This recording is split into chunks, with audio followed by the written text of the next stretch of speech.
The Catholic Bishops' Conference of the Philippines cautioned against extra-constitutional measures in addressing political issues, urging the public, including the military and police, to uphold the rule of law.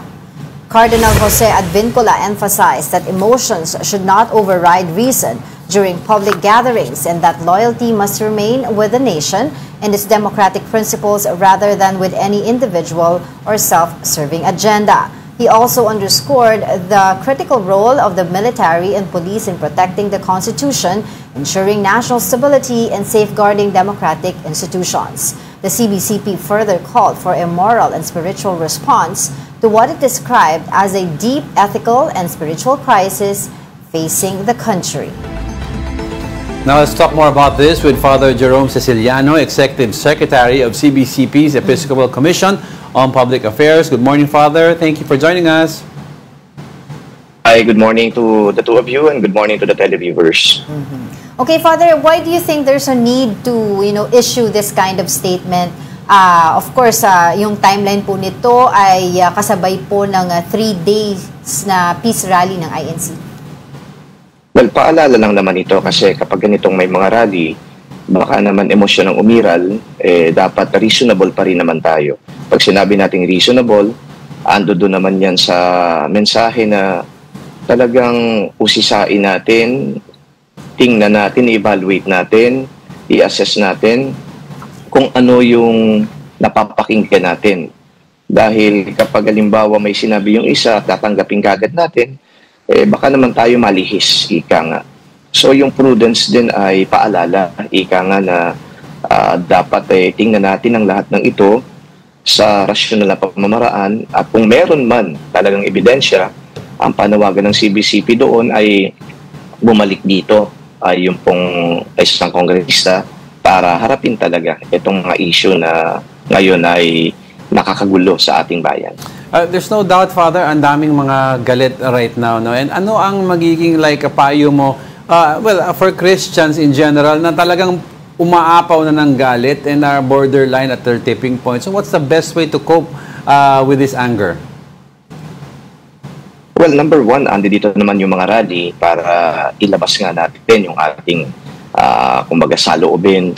But then again, kahit na nagsisigaw tayo dito, hindi naman puro dapat emosyon lang, dapat grounded din ito sa katotohanan. I guess yung truth doon in-emphasize din yan ng statement ng presidente ng CBCP na makita, malaman kung ano yung katotohanan dahil ito naman din ang magiging pundasyon ng mga pagkilos natin.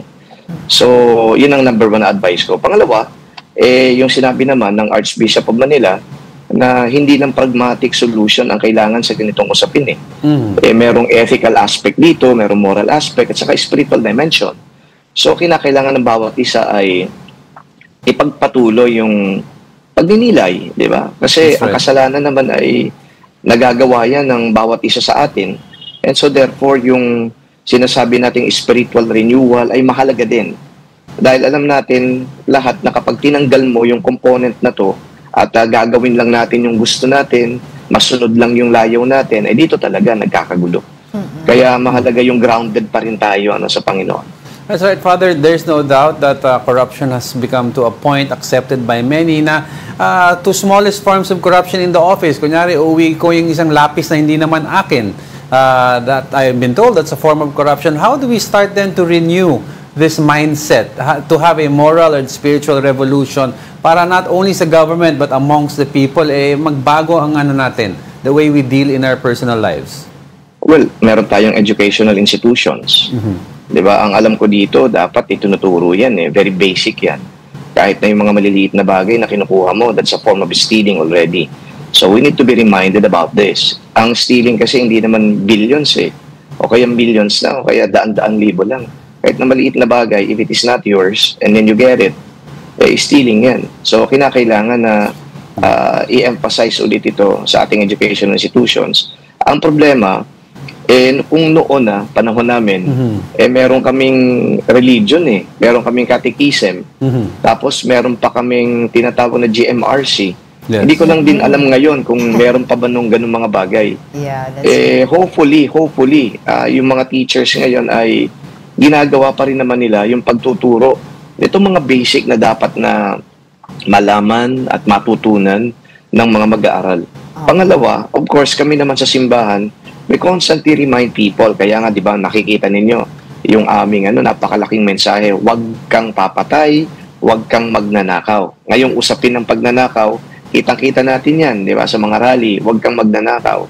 Nung nakaraang rehimen, dahil kabi-kabila patayan, nakalagay din doon, huwag kang papatay. Yes. So ito yung mga utos na dapat na tinutupad natin o sinusunod natin. Okay. Kaya kami, bilang institusyon din naman, bilang simbahan, ando doon kami para magpaalaala sa taong bayan. Father, very quick na lang po before we let you go, I was wondering kung ang CBCP will support yung November 30 rally. Ito po ay yung the very same group na nag-mount ng rally nung September 21.